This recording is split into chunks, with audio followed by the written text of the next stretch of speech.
la planificación de los requerimientos de distribución. Básicamente se emplea para planear y controlar los centros de distribución. Con ello se toman las decisiones a corto plazo. El objetivo es similar al que opera en el MRP, ya que garantiza que el material cumpla con la demanda del cliente y evita los costos excesivos por inventario. A la hora de operar es la misma lógica que MRP y también se sincroniza el tiempo de los requerimientos mediante el uso de la lista de distribución que más adelante vamos a explicar. Bueno, a continuación lo que vemos en pantalla es el formato que nosotros vamos a utilizar para resolver en el orden adecuado. Tenemos un periodo, los requerimientos brutos, recepciones programadas, planificación de disponibilidad, recepción planificada de pedido, liberación planificada de pedido y se le agrega lo que es el BTO, es decir, el vencimiento. Los requerimientos clave de información. Tienes que identificar dos puntos importantes, lo que es el lote, el tipo de lote y el tipo de periodo. Vamos a ver lo que es el tamaño del lote estándar plus. En este se establece un mínimo de tamaño estándar de lote con el objetivo de minimizar el costo total de envío. La cantidad fija por encima del tamaño del lote estándar nos habla de que si los requerimientos exceden el lote estándar, esa cantidad se agregará en múltiplos hasta que se cumplan los requerimientos netas. Y el siguiente punto es múltiplos de tamaño del lote estándar. El siguiente punto sería el modelo de cantidad económica de pedido. Bueno, este se debe de utilizar sobre todo cuando el reabastecimiento es continuo y uniforme, con el objetivo de aproximarse a las suposiciones subyacentes del modelo CEP y el modelo de costeo por lote. Bueno, para ello existen varios modelos que se han utilizado para desarrollar y minimizar los costos. Vamos a pasar a lo que ya nombramos, que es la lista de distribución. Este vincula específicamente empresa-proveedor. Esta lista de distribución también puede ser llamada como lista invertida de materiales, la cual provoca una implosión de los requerimientos de la sucursal de almacén. Vamos a ver también algunas características, que es para una demanda irregular, la falta de integración, cambios en el proveedor y los cambios en el diseño. Vamos a explicar un poquito rápidamente, una por una. Bueno, la demanda irregular menciona que el inventario de distribución y el almacén muchas veces lo utilizan para reabastecer el material en tiendas de venta al detalle y muchas veces los pedidos tienen tamaños de lote muy grandes.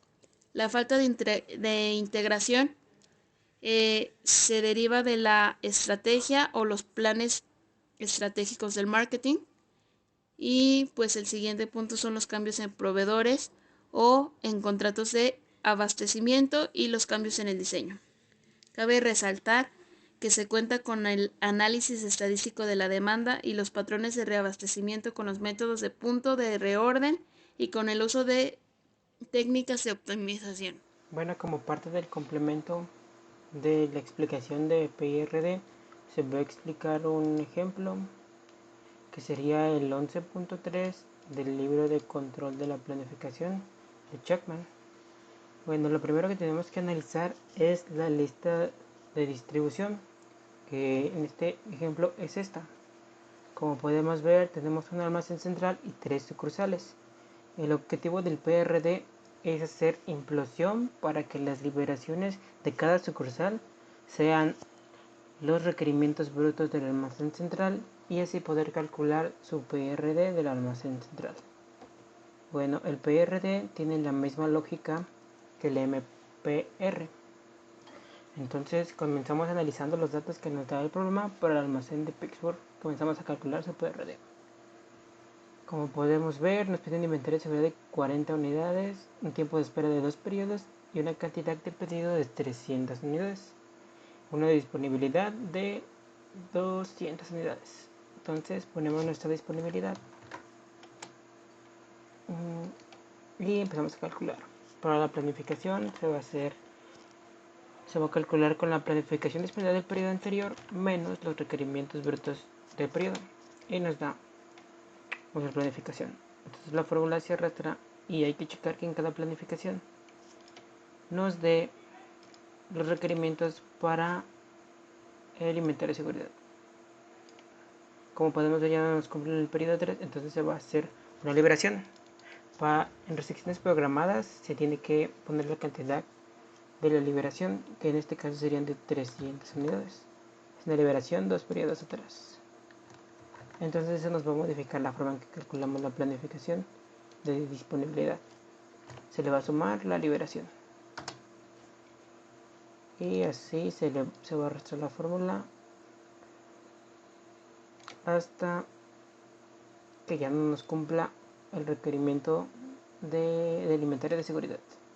Como pueden ver, en el periodo 7 aún se puede cumplir, pero ¿qué pasa en el periodo 8? Ya nos queda negativo, entonces tiene que ser otra liberación, que va a ser igual de 300 unidades, 2 periodos atrás. Y ya para el periodo 9 nos queda un inventario de 245. Y esto es liberación de planificación de pedido, es el PIRD. Entonces, para el siguiente se va a calcular el PRD de la sucursal de Miami, que nos pide un inventario de seguridad de 60, un tiempo de espera de 3 periodos, una cantidad de pedido de 1000 unidades, una disponibilidad de 800. Todas esas 800 unidades. Y se calcula PRD.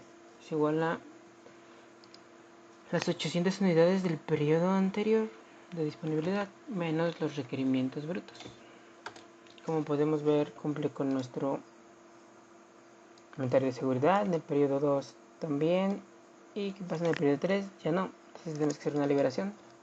Serían de 1000 unidades. En el periodo 3, como no hay 3 periodos atrás, entonces eso quiere decir que esas piezas ya están en vencimiento y se tienen que poner en la casilla de vencimiento.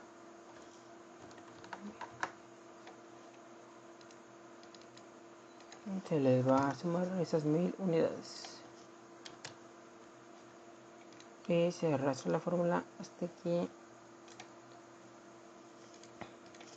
el periodo 7, que podemos ver ya no nos da la planificación. Nos da negativo, entonces se vuelve a hacer otra liberación de 1000 unidades, 3 periodos atrás.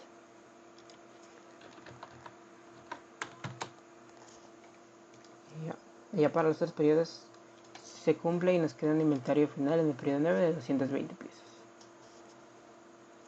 Se va a calcular la restricción programadas para la sucursal de Sidlip, que nos pide un inventario de seguridad de 300 unidades, un tiempo de espera de 2 periodos, una cantidad de pedido de 700 unidades y una disponibilidad de 500. Entonces nuestra disponibilidad va a ser de 500 y se le va a calcular como los anteriores. La planificación disponible del periodo anterior menos los requerimientos brutos. Se arrastra la fórmula hasta que ya no se cumpla. Por ejemplo, en el periodo 3 ya no se cumple. Tenemos que hacer una liberación de 700 unidades. Y se tiene que hacer 2 periodos atrás. Esto nos va a modificar la forma en la que calculamos la planificación y se le va a sumar nuestra liberación. Y como podemos ver, en el periodo 4 ya no se vuelve a cumplir otra vez porque nuestro inventario de seguridad es de 60 piezas, entonces se hace otra liberación de 700 unidades. Y se arrastra nuestra fórmula hasta el periodo 7, que ya no se vuelve a cumplir. También se vuelve a hacer otra liberación de 700 unidades.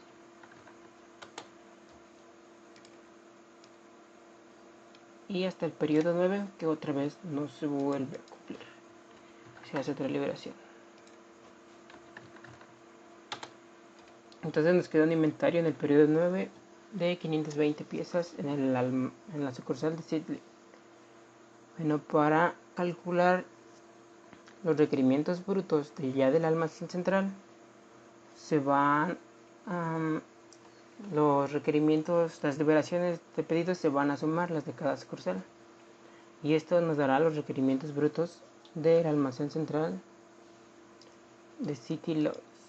Entonces se va a sumar. Como tenemos vencimiento en la sucursal de Miami, se va a sumar todo eso. Entonces sería el vencimiento en la sucursal de Sidley más el vencimiento en la sucursal de Miami más el vencimiento en la sucursal de Pittsburgh.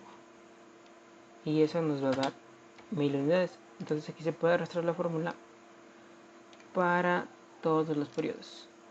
Entonces ya tenemos los requerimientos brutos para cada periodo. Como nos dice aquí los datos, que vamos a tener un inventario de 200 piezas, un tiempo de espera de 2 periodos, una cantidad de pedido de 3000 unidades y una disponibilidad de 2500 unidades. Entonces tenemos disponibles 2500 unidades. Para calcular la primera liberación, la primera planificación de disponibilidad, sería la planificación anterior menos el vencimiento menos los requerimientos brutos del primer periodo. Como vemos, se cumple el inventario de seguridad, se arrastra y ya no se cumple. Perdón. Se calcula diferente esta casilla. Entonces sería la planificación disponible menos los requerimientos brutos. Entonces que vemos que ya no se cumple, entonces tenemos que hacer una liberación. ¿De cuánto? De 3000 unidades. ¿En qué periodo? 2 periodos atrás. Como no tenemos 2 periodos atrás, esto se va a poner en el vencimiento. 3000 unidades. Y cambia nuestra forma de calcular la planificación de disponibilidad. Se le va a sumar nuestra liberación. Entonces la fórmula se puede arrastrar. En la casilla 4 todavía cumple. En la 5 también. En la 6 también. Pero ¿qué pasa en la 7? Como podemos ver, ya no cumple con nuestro inventario de seguridad. Entonces se va a hacer otra liberación de 3000 unidades, 2 periodos atrás. Y ya para los siguientes periodos se queda igual. Entonces podemos checar que en el periodo 9 tenemos un inventario de 3100 piezas, que es demasiado para tener de inventario. Bueno, si es que se venden rápido, pero si no, es costo que nos va a generar. Bueno, entonces, como podemos observar del DRP, no es la misma lógica que el MPR, pero nos va a checar cuándo es que ya se vencieron nuestra liberación. Como podemos ver, aquí en el almacén central ya tenemos una liberación vencida, que es de 3000 unidades. Y tenemos otra liberación que va a ser en el periodo 5. Eso todavía se puede hacer, pero tenemos este vencimiento. Entonces lo que se puede hacer es, como podemos ver en el Miami, en la sucursal de Miami, se tiene el vencimiento. Entonces tenemos que acelerar las órdenes de todo esta sucursal. Tenemos que acelerar el PRD. Bueno, entonces de aquí sería todo la explicación de este ejemplo, y se tiene una actividad que es la que se va a realizar. Bueno, se las leo. Dice: una compañía tiene un almacén central en México desde donde se abastecen la demanda de 2 sucursales, una en Baja California Sur y otra en Yucatán. La siguiente tabla proporciona los datos que podrían sernos útiles. Utilice la información determinada para los registros del PRD para los 4 almacenes. Y las preguntas es qué problemas observamos y cómo se manejarían estos problemas. Bueno, hasta aquí sería todo la explicación. Gracias y saludos a todos.